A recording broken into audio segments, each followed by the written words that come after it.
প্রিয় মুসলমান ভাইরা আমার, জমিন সেদিন সাক্ষী দিবে, ইয়াউমাইদিন তুহাদ্দিসু আখবারহা, জমিন বান্দার অসৎকর্ম এবং সৎকর্মের সাক্ষী দিয়া দিবে।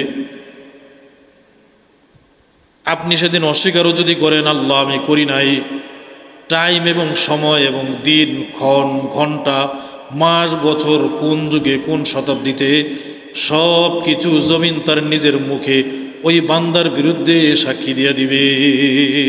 জমিন বলবে, আল্লাহ অস্বীকার করে, দেখেন ওই যে অমুক দিন, অমুক সময়, অমুক তারিখে এই বান্দাটা আমার উপরে দাঁড়িয়ে দাঁড়িয়ে অসৎকর্ম করেছে। সুতরাং কোনোভাবেই কোনো অসৎকর্ম এবং সৎকর্মকে অস্বীকার করার কোনো সুযোগ কাল কিয়ামতের ময়দানে। চারিদিকে আপনার সাক্ষী। দুনিয়ার জীবনে বিচার আদালতে, বিচারালয়ে সাক্ষী শুধু মানুষ। মানুষ যদি সাক্ষী দেয় তাহলে সাক্ষীর উপরে নির্ভর করে বিচার কার্যের রায় হয়, ঠিক না বেটি?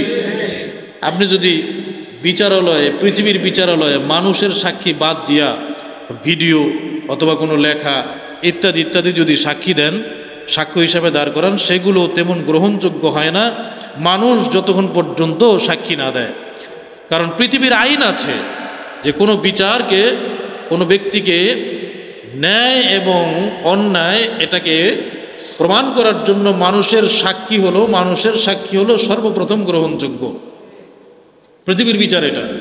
কিন্তু আল্লাহর বিচার হলো কাল কিয়ামতের ময়দানে মানুষ ছাড়া আল্লাহ বহুত সাক্ষী রেখে দিয়েছে।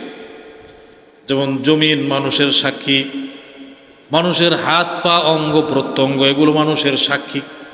কাল কিয়ামতের ময়দানে যদি ওই বান্দা অস্বীকার করে, আল্লাহ আমি এই কাজ করি নাই, তাহলে ওই জমিন আর মানুষের হাত পা অঙ্গ প্রত্যঙ্গগুলো মানুষের পক্ষে এবং বিপক্ষে সাক্ষী দিয়ে দিবে। সুবহানাল্লাহ। বিআন্না রাব্বাকা ওয়াহালাহা, জমিন সেদিন কিয়ামতের ময়দানে কথা বলবে আল্লাহ তাআলার হুকুমে, আল্লাহ তাআলার আদেশক্রমে। আল্লাহ আদেশ করবেন, জমিন কথা বলো, কোথায় কি করেছে। এরপরে আল্লাহ বলেন, ইয়াউমাইদিন ইয়াসদুরুন নাসু আশতাতা লিউরাউ আমালাহুম। আল্লাহ বলেন সেদিন এমন একদিন যেদিন মানুষ দলে দলে বের হবে কবর থেকে, দলে দলে বের হবে। আপনি মনে করতেছেন একটা কবরে একজন মানুষ শুইছে, না, ওই কবরে বহুত মানুষ শুইছে। পৃথিবীর এমন কোনো জায়গা নেই যেখানে কবর নাই, প্রত্যেক জায়গায় কবর আছে। কথা কি বুঝছেন? যার যেখানে কবর হয়েছে সেখান থেকে মানুষ দলে দলে উঠতে থাকবে। কেন উঠাবে আল্লাহ পাক? আল্লাহ বলেন লিউরাউ আমালাহুম, যাতে করে তাদের আমলগুলো দেখানো যায়। কারণ যদি কবর থেকে না উঠায় তাহলে আপনি দুনিয়ার জীবনে কি কি আমল করেছেন এটা তো দেখানো যাবে না। আল্লাহ দেখাবেন সেদিন আমল, কবর থেকে বের করে প্রত্যেক বান্দার আমল দেখায় দিবেন। আল্লাহ না দেখায় সেদিন বিচার করবেন না। আল্লাহ পাক রব্বুল আলামিন এই সূরার শেষে বলেন, ফামান ইয়ামাল মিসকালা যাররাতিন খায়রান ইয়ারা ওয়া মান ইয়ামাল মিসকালা যাররাতিন শাররান ইয়ারা। এই যে ছোট এই শেষের আয়াত দুইটা নিয়ে আজকে দুই চারটা কথা বলবো। আল্লাহ বলেন, ফামান ইয়ামাল মিসকালা যাররাতিন খায়রান ইয়ারা, কেউ যদি অনুপরিমাণ ভালো কাজ করে সেটাও তাকে দেখানো হবে।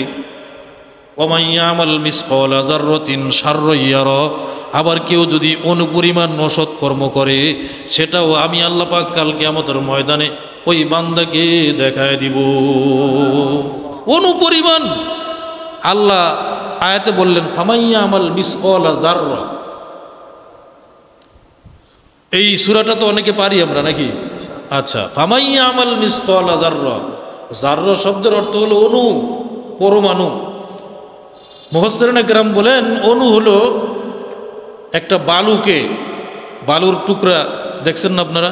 এটা চোখে মালুম পায়, অনেক সময় মালুম পায় না। বালুর একটা টুকরা, এই বালুর টুকরাটাকে যদি 70 ভাগ করা হয়, কত ভাগ? 70 ভাগ করার পরে এক ভাগ যেই পরিমাণ হয় ওইটাকে বলা হয় অণু। ওইটাকে কি বলা হয়? অণু বা পরমাণু। পরমাণু এমন একটা জিনিস যেটাকে মানুষের চামড়ার চক্ষু দিয়ে দেখা যায় না, যতক্ষণ পর্যন্ত অনুবীক্ষণ যন্ত্র দিয়া এবং ওই যে মাইক্রোস্কোপ না কি যেন বলে, ওই যন্ত্র দিয়া যতক্ষণ পর্যন্ত দেখা না হয় ততক্ষণ পর্যন্ত অণুকে দেখা যায় না। আল্লাহ বলেন অণু, পরমাণু এমন একটা ছোট ক্ষুদ্র বস্তু যার নিচে এর চেয়ে ক্ষুদ্র বস্তু আর হতে পারে না। অণু আর পরমাণু নাম শুনছেন তো আপনারা? অনুপরমাণু। এই অনুপরমাণু বলা হয় এমন বস্তুকে, যে বস্তুকে ভাগ করতে করতে করতে করতে আর ভাগ করা যায় না, এটাকে কি বলা হয়? অণু। যেটাকে ভাগ করতে করতে আর কি করা যায় না, আর ভাগ করা শেষ। এবার বোঝেন কত ছোট হলে হতে পারে। বালু, এই বালুটাকে ভাগ করতে পারে। একটা বালুর টুকরাকে আপনি যখন দুটো পাথরের মধ্যে ঘর্ষণ করবেন, বুঝেন, দেখেন খুব গুরুত্বপূর্ণ কথা। একটা বালুর টুকরাকে যখন আপনি পাথরের মধ্যে ঘর্ষণ দিবেন, দুই পাথরের মধ্যে, ওইগুলো টুকরা টুকরা হবে কিনা, ফাঁকি হবে কিনা, গুঁড়া হবে কিনা? ওই গুঁড়াগুলোর মধ্যে থেকে একটা গুঁড়াকে, যেটা আর কি করা যায় না, ভাগ করা যায় না, যেটা আর কি করা যায় না, ভাগ করা যায় না, যেটা ভাগ করার চূড়ান্ত পর্যায়ে চলে গেছে, এটা আর ভাগ করার সুযোগ নাই, এটা মানুষের মাথায় ধরবে না। ওই সমপরিমাণ জিনিসটাকে অণু বা পরমাণু বলা হয়। আল্লাহ বলেন ওই অণুর সমপরিমাণ কেউ যদি নেক আমল কিয়ামতের ময়দানে নিয়ে আসে, ওইটাও তাকে দেখানো হবে। আবার ওই অণুর সমপরিমাণ কেউ যদি অসৎকর্ম নিয়ে আসে, সেটাও আমি আল্লাহ পাক রব্বুল আলামিন কাল কিয়ামতের ময়দানে দেখাই দেব। সুবহানাল্লাহ। এবার আপনি চিন্তা করে দেখেন, আপনার প্রভু, আপনার মালিক, আপনার সৃষ্টিকর্তা, আপনার পালনকর্তা, আপনার রব, আপনার আমার রব কত ইনসাফ ওয়ালা বাদশাহ, কত ইনসাফ ওয়ালা মেহেরবান খোদা। সুবহানাল্লাহ পড়েন। আল্লাহ বলেন ফামান ইয়ামাল মিসকালা যাররাতিন খায়রান ইয়ারাহ ওয়া মান ইয়ামাল মিসকালা যাররাতিন শাররান ইয়ারাহ। আল্লাহ দ্ব্যর্থহীন ভাষায় বান্দাদেরকে লক্ষ্য করে বলেন, বান্দারে, আমি এমন একজন সত্তা, কাল কিয়ামতের ময়দানে যদি অনুপরিমাণ আমলও তোমার থাকে, যে আমলকে ভাগ করতে করতে করতে করতে আর ভাগ করা যায় না, এত ছোট্ট একটা যদি সৎ আমলও থাকে, আমি আল্লাহ পাক রব্বুল আলামিন ওই আমলটার প্রতিদান, ওই আমলটার জাযা, ওই আমলটার জন্য তার পুরস্কার আমি আল্লাহ কাল কিয়ামতের ময়দানে তার জন্য রেখে দিয়েছি। সুবহানাল্লাহ।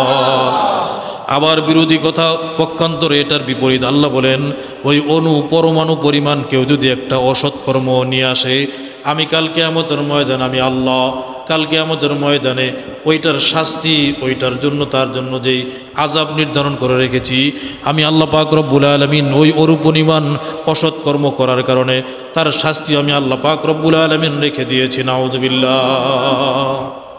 আল্লাহ এত ইনসাফ ওয়ালা, এত মেহেরবান, এর চেয়ে মেহেরবান খোদা পৃথিবীতে আর কিছু হতে পারে? এর চেয়ে মেহেরবান খোদা, এর চেয়ে মেহেরবান রব, এর চেয়ে মেহেরবান ইনসাফ ওয়ালা স্রষ্টা আর কেউ হতে পারে? এই জন্যই তো আল্লাহ পাক রব্বুল আলামিন অদ্বিতীয়, তিনি একক, যার কোনো শরীক, যার কোনো শরীক আছে? তিনি এমন একজন সত্তা যার কোনো শরীক নাই, যার মধ্যে বেইনসাফি কিছু নাই। আপনি যা আমল করেন, যা কিছু করেন, আপনি মনে করতেছেন এই ছোট্ট একটা আমল করতেছি, মনে হয় এই আমলটা আল্লাহর আইনে ধরা পড়ে না, আল্লাহর আপনার যন্ত্রে ধরা পড়ে না, এই আমলটা মনে হয় আমার আমল নামায় লেখা হয় না, এই আমলটা মনে হয় আমার বদ আমল নামায় লেখা হয় না।